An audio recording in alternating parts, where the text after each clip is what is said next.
کہ معجزات کی دو قسمیں ہیں، ایک معجزہ حسی ہوتا ہے اور دوسرا معجزہ عقلی ہوتا ہے۔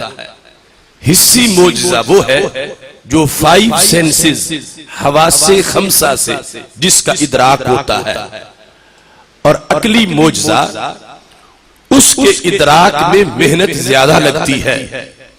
حسی معجزہ بہت جلد سمجھ آ جاتا، مثلا حضرت صالح علیہ السلام کی اونٹنی پہاڑ سے نکلی، جب لوگوں نے دیکھا کہ پہاڑ کے اندر سے ایک جاندار جانور یوں بہر اس کا آنا ہوا، تو اس کے لیے کوئی درس نظامی پڑھنے کی ضرورت نہیں تھی، اس کے لیے کوئی ڈیپلی سٹڈی کی ضرورت نہیں تھی۔ ان پڑھ سے ان پڑھ بندہ بھی حیران رہ گیا کہ یہ بند پہاڑی میں اندر اونٹنی داخل کیسے ہوئی اور زندہ کیسے تھی اور بہر کیسے آ گئی۔ حضرت موسیٰ علیہ السلام کا عصا ان کا ڈنڈا سانپ بن گیا، اچھلنے لگا، کودنے لگا، دوڑنے لگا۔ ہر شخص حیران ہوا کہ لکڑی کو جان کیسے مل گئی، اس نے یہ کام جو کبھی لکڑیوں نے نہیں کیے تھے کیسے شروع کر دیے۔ یہ تھے حسی معجزے۔ میرے آقا علیہ السلام کے حسی معجزے تو ہزاروں ہیں، لیکن سرکار نے خود جس کو سب سے بڑا اپنا معجزہ قرار دیا وہ ہے قرآن مجید۔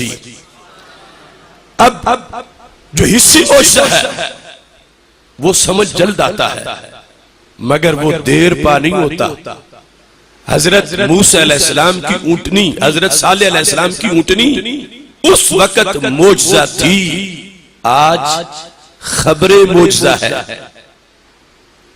حضرت موسیٰ علیہ السلام کا ڈنڈا اس وقت معجزہ تھا، اب معجزہ نہیں، اب معجزے کی خبر ہے۔ وہ جب تک سامنے تھا آنکھوں کے تو معجزہ تھا، پھر معجزہ باقی نہ رہا۔ ہمارے آقا صلی اللہ علیہ وسلم کے قرآن کا کل بھی اعلان تھا، آج بھی اعلان ہے، ان کنتم فی ریب مما نزلنا علی عبدنا فأتوا بسورۃ من مثلہ وادعوا شہداءکم من دون اللہ ان کنتم صادقین۔ یہ چیلنج کل بھی تھا، کل سے مراد جب قرآن نازل ہوا تھا، یہ چیلنج آج بھی ہے۔ قرآن کے سامنے کل بھی سب عاجز تھے، قرآن کے سامنے آج بھی سب عاجز ہیں۔ نہ کل کوئی مثل بنا سکا، نہ آج کوئی مثل بنا سکتا ہے، تو جن کے بعد اور نبیوں نے آنا تھا ان کو رب نے معجزے لمیٹڈ اور محدود وقت کے لیے دیے، اور جنہیں رب ذوالجلال نے تاج ختم نبوت کا پہنایا تھا انہیں معجزہ بھی ختم نبوت والا عطا فرمایا ہے۔ یہ ہے قرآن کا اعجاز۔ صالح علیہ السلام کی اونٹنی، موسیٰ علیہ السلام کا عصا، انبیاء علیہ السلام کے سارے معجزے وہ وقتی تھے، محدود وقت کے لیے تھے، وہ حسی تھے۔ ہمارے آقا علیہ السلام کے حسی تو ہزاروں معجزات ہیں، قرآن عقلی معجزہ ہے، اور جب تک عقل سلامت ہے قرآن اعجاز ثابت کر رہا ہے۔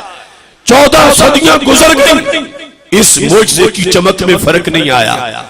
یہ معجزہ خود چمکتا رہا، اوروں کو چمکاتا رہا، اور ٹیری جونز جیسے پاگل جو قرآن برننگ ڈے منا کے چاہتے ہیں کہ ہم قرآن کا فیض روک لیں گے اور ہم قرآن کی تحریک کو جام کر دیں گے، قرآن جلانے والے خود جل کے راکھ ہو گئے۔ قرآن کل بھی مسکرا رہا تھا، قرآن آج بھی مسکرا رہا ہے۔